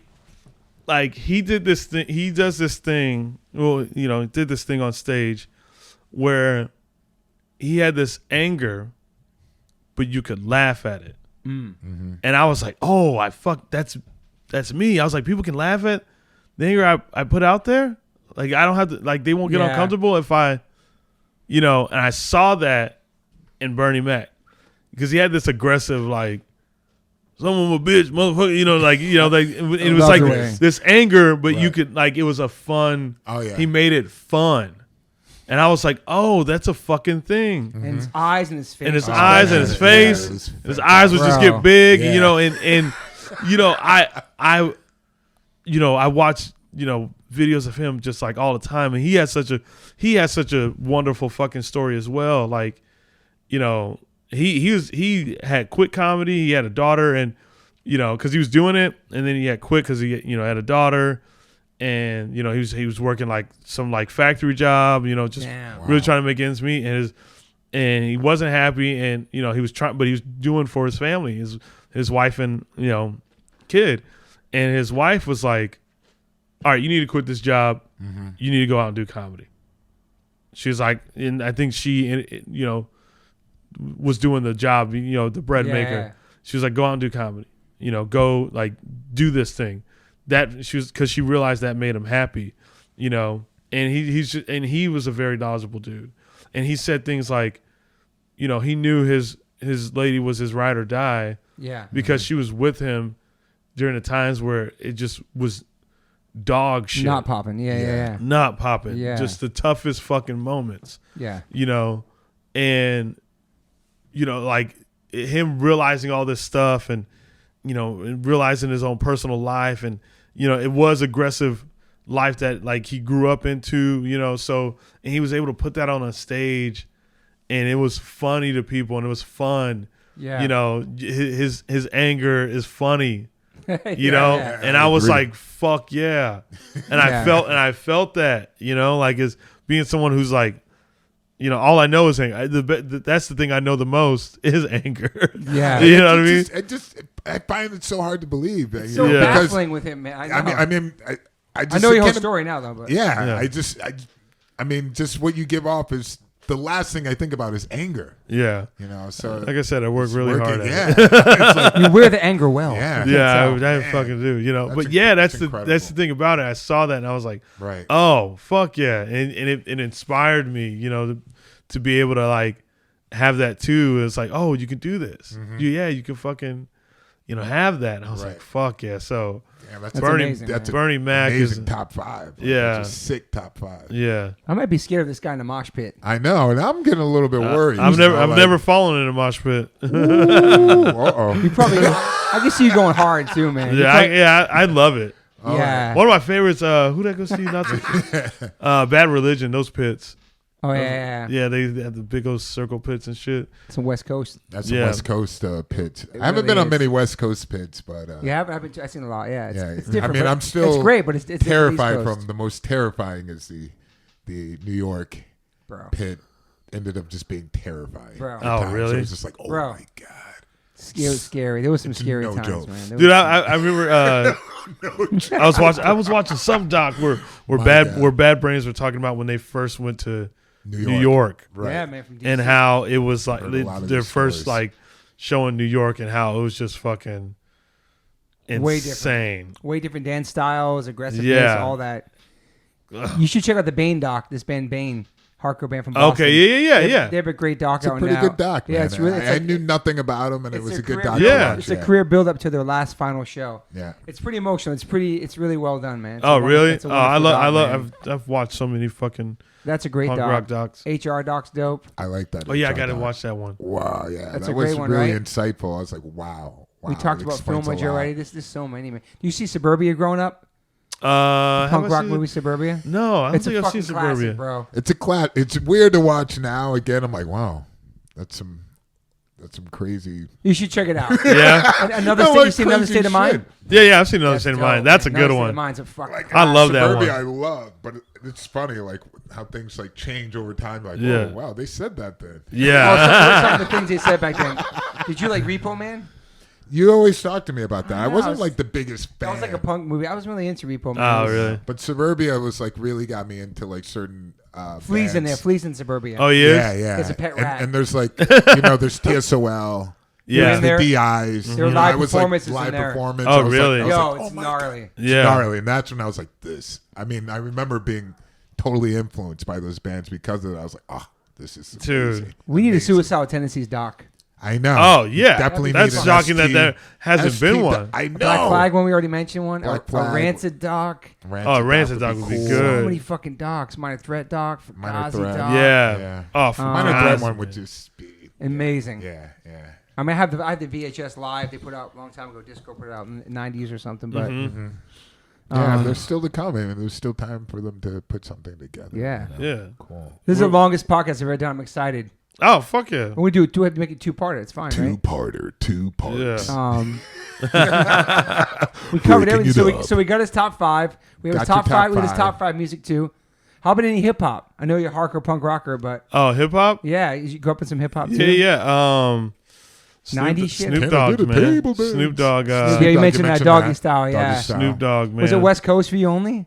Yeah, because I didn't really know any East Coast. Like it just wasn't really heavily played. You know, where the Wu-Tang on the radio. By the time I get to Arizona, yeah. Public Enemy, yeah. Yeah, like I'm trying to think. Yeah, because my stepfather, he listened to all like the West Coast. Really, he was into hip hop. Yeah, Tupac. You know, whole Dre, like all that stuff. Like yeah. So yeah, I you know, but as far as like rappers, you know, man, I'm trying to think. Who do I? But no East Coast. I really love. I like Talib Kweli. Great. Love Talib Kweli. I lyrical, think he's fucking lyrical content on I think he's smart. fucking very smart. Dude. Yeah, yeah, for sure. I used to, oh man, crazy now. Those guys, underrated, Most I think, Def, too. like totally underrated. Unique man. voice. Him and the singing from Roots too. The singing from Roots is incredible, man. Oh yeah, he's fucking, underrated too. Yeah, man. Oh, Black Thought. Yeah, yeah, Black Thought. I met him. MC. Great fucking dude. Oh yeah. Yeah. Super talented. Man. I love Wu-Tang. Best. I fucking love Wu-Tang. One of the greatest, man. One of the greatest, my man. Top 5. Dude, when I saw them live, it was like incredible. I was like, right? that was a fucking concert. Right. Dude. And later on too, Method Man would dive in the crowd. Yeah, dude, that's exactly what I saw him do. Yeah. Fucking dove in the crowd. The crowd was like holding him by his feet. He was walking on the crowd and shit. Wu-Tang was his game changer, man. Game fucking changer. Just a gritty like punk rock style videos. Protect Your Neck when it came out. Like, oh, come on now. Yeah. From Staten Island when nobody fucked with Staten Island. Nobody like, was fucking with Staten Island. I still have a Wu-Tang coffee mug. I took the train out there and went to the Wu-Wear store in like 91. Right. Yeah. We went shopping in there and I had like a coffee mug still. That was the shit, dude. Yeah, I remember my wife worked at the Palladium and I got to see them perform Protect Your Neck live, all of them when they first came out. It was really? Hot 97 night. It was like all the hits on the radio and they performed. O.D. Bass was there. Sick, man. Damn, I love Cube, man. Ice Cube. Sick. Absolutely. Predator, Lethal Injection. Dude, come on now. Banging. Those records were fucking That guy was a powerful. fucking writer, dude. He's like serious. America's Most Wanted. He's incredible writer. Those were great. Gosh. Death Certificate, Lethal Injection, and Predator. Those 3 records were fucking fire. Perfect. Yeah, man. Fire. He's definitely top 5. But nobody really talks about him in the top 5. It just seems like it's weird because I'm like definitely he should be in anybody's top. It's always like Jay, Nas, Biggie, Tupac, Eminem. Yeah. Eminem fan? Huh? Eminem fan? I never really got into Eminem. Yeah. Okay. All right. I respect that. I respect that. Yeah, I just never really got into it. So Wu-Tang's your main East Coast. Ah, yeah. Okay. Run DMC? That's way too old. Never got to Run DMC. Yeah, that's Run DMC so old. How about Tribe Called Quest or De La Soul? Or Gangstar, Mobb Deep? Well, Fuck, New York had the shit, bro. Think about it. Oh, West Coast is great too. MF Doom. MF Doom. Yeah. I love that. Yeah, that I'm dude's surprised fucking. You know that. Wow. Yeah, I love MF Doom. But I like the West. I like Ice Cube, Snoop, Dre, NWA. I love the West Coast. Far Side. Oh, Far Side, yeah. Love it. Like the West Coast shit. What else out here? We love so amazing. I still love Cypress Hill, of course. Cypress Hill, yeah. House of Pain, Funk Dubious. Yes. Who else out here? Too Short was out here. Too Short, Warren G. I still love Too Short. I like Short Booyah so Tribe. much. Booyah Tribe was hard. Too Short is definitely in my top. I know we're missing some West Coast, but what about that band? You forgot about that group. Like the 90s shit with Cypress Hill really represented hard. And about here, I'm trying to think what other ones out here. Far Side. Oh yeah, 93 Till Infinity. Who was that? 93 Till Infinity. I forget the name. Who it was? I can't remember. I think who else do I really like? Ice-T, man. Ice-T. Oh my God. Original Gangster album. Yeah. Fuck, man. Yeah. Holy shit. That's true. Ice-T was fucking amazing. Another Cali person. He was, man. It took me a while. I mean, Digital Underground. Yeah. Digital Underground, yeah. Tupac was a dancer in that crew. Yeah. I met Tupac. But I was still like. You did? Yeah, I met Tupac. I knew the Tupac story. You met Tupac? I never talked about it. I must. It was the House of Pain show in New York with Ice-T backstage, and we were chilling backstage. And there's a picture I'll show you. It's the book called Who Shot Ya? And it's me with House of Pain backstage, and Tupac's on one of the other pages. Oh my God. And I had no shirt on. I had my stomach rocker, and it has some tats. He had no tats. He had his haircut from Juice. I think it must have been filming Juice. Oh, and he came back in the room, and he's like, "This is a quote. House of Pain's talked about. It's a straight up quote. We're standing there. He's like, damn. He's like, you white boys are crazy with those fucking tattoos. He's like, damn. He had no tattoo. He was pointing at my shit. I was just I was like, and I shook his hand, and then like Ice-T was in the room, and then I never saw him again. Next time I saw him, he was tatted up. Wow. I'm not saying I had anything to do with it. I see what you said. I see saying where you that. go with. I'm not saying that. I'm just You saying influenced Toby him. Morse influenced no, dude. Tupac. I'm just saying he had no tats. He's like, damn, you white boys are crazy because House of Pain's tatted up. I'm going to show you the picture. It was a crazy moment. I never thought of anything. Maybe. And I Put it barely in knew who he was. I subconscious. barely knew he wasn't really big then. And then when he came, next time I saw him, he shaved down. He was fucking tatted. It was crazy, man. It was this moment, and I wish we had cameras back then. I'm kind of glad we don't, but it was just cool. He like gave everybody pounds and said something to House of Pain. That's cool. It was really cool, man. Damn. And then to be in that book with the House of Pain was really an awesome moment. But yeah, man.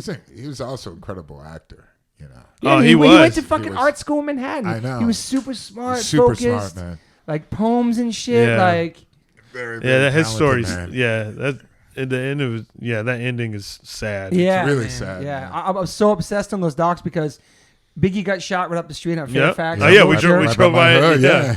right Yeah. there. And so like all those docs, I've been obsessed with all those docs my whole life, and like living. I have a Biggie tat, obviously, but living on the East Coast and watching all this shit out here and stuff, Yeah. and how it all went down. And those docs are incredible, but. Crazy. And Valletta Wallace, how I watched on something the other day on Breakfast Club, how she's not giving up to the day she dies. She wants to Biggie's know. Like, mother, yeah, right. she's Yeah. fucking incredible. She man. wait. She just wants to find the killer before she dies. Oh, Like, yeah, yeah. Her whole life's been dedicated to that. Like, Yeah. and she's super positive and has been through so much and became friends with Tupac's mom before she died. And we Right, talked about all right. this other shit. I had coffee. I'm sorry. Anyway, you're good. Yeah, I love hip hop, hardcore, and punk rock. That's my whole shit. Yeah, man, Skateboarding, it's all connected. all that. All man. connected, man. It's- Yeah. And that's All how we're Yeah, connected. definitely. Yeah. That's how we end this. We're all connected by that. I just saw you on social media, a punk rock comedian guy, and then fucking here we are. It's amazing, man. And different generations, you know what I mean? You're I know, obviously way yeah. younger than us. I'm as old as your dad. Yeah. But it's cool to have these conversations. You know? yeah, we're united by this music, man. It's fucking Yeah. it's really awesome, man. It's cool to see like that music that's started way back has inspired all different walks of life. You know what I mean? doubt, Brought us no together. I guess the one underlining thing about punk rock and hardcore is like it brings people together from all over the world. Not that It metal- really does. It really does. Not that other genres don't, No, but when but you you're- see a guy with a black flag shirt, like, oh fuck, yeah. we're on this. We connect. We're on the same fucking page. True. You know what I Yeah. mean? The Rancid shirt. Okay. Yeah. But, I don't know. I just feel like you see that. There's I just feel something that. about it. Like it's different than like when you see someone in and it's different when you see someone in like a Metallica shirt. I was just gonna say that. Yeah. I was gonna say that. It's really because different. Like you It's see a really good point, dude. You see the black flag and it's like, oh shit. And I think it's just because like it's not as big as Metallica.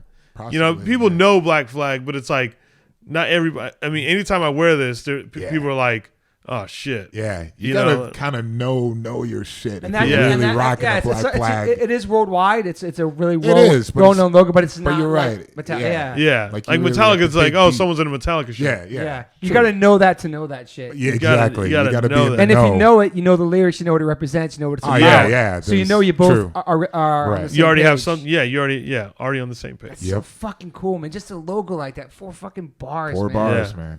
Changed everything, man. Like that's like one of the Everything. most. Obviously, the Misfits go on the DK logo and all other shit. Yeah, Like, there's definitely those elements. do you know what so those bars powerful. mean? Like, what do you even It's mean? it's the flag. Flag. It's waving. Fuck, I'm such an idiot. I had that tattooed on me too. You never knew that? I never knew it meant. I didn't know it was a flag waving. I really didn't. Dude. I'm sorry. I was signed to Epitaph Records. I That's never knew that Epitaph incredible. was a gravestone. I never knew that logo was a gravestone. I told Brett Gurwitz on the podcast. The name itself is like a clue. I had all the. I know, but I never thought about Yeah. the logo. I'm such a. And I was on that label. I told Brett I was so embarrassed, bro. Yeah. And I got a flag. I didn't on my body, and I love the band. I realized that was a flag. Oh Yeah. my god. I love that. You know, I don't think about shit like He's that. like, what I don't is know. that? What is that? I remember What Black is like Flag a was the bowl of rate. candy Black bars? Flag was Yo, I love doing podcasts on coffee. I feel so alive. I know. But dude, the Black Flag was at Raid Spray Right. The raise. Yeah. Yeah. when it first came Yeah. out. You think it was like the roach spray and sure, you know what I mean? I don't Could know. have had an impact on them coming up with that possibly. What's going to be your next band tattoo? This is the final question. What's your next punk rock band tattoo? I think I want the DRI.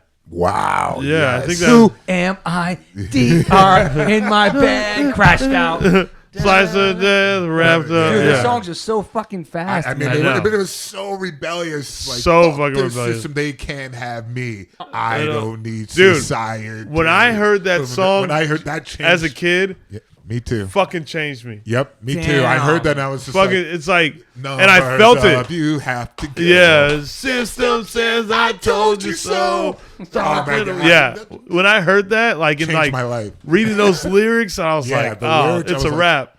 And so that's the Slam Dance logo. That's yeah. And they have like a little skit where his dad comes in. Oh yeah, like, like, yo, we're practicing. It's like I don't give a damn. Their dad. That's right. I remember that. I think that song. The song's called Madman. Yeah, Madman. I was like, oh my god, this DRI, is so man. real. DRI. Some of the shortest, fastest songs in history. Exactly. Right I was like, God. Straight to the point, right? Shout out to DRI, man. I love that band. Our friend man. Walter was playing drums with them. Remember Walter? Yeah, from Walter Madball? was. That's right. When they first came around recently. Absolutely. Yeah. And I saw them in Brazil.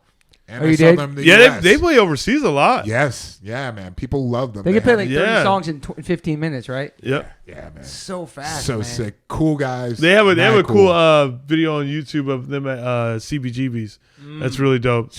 Were they one of the first kind of crossover bands? Yeah, they were one of the first crossover bands. I think it was just happening like naturally for so many different bands. But I remember seeing that specific show, crossover. They had the album. Yeah. They really like put it out there. But I think it was already happening for a lot of like hardcore punk bands. Like even Ignace the Front started to sound a little more like metal influence, and it happened to a lot of bands. It was just like this meshing together.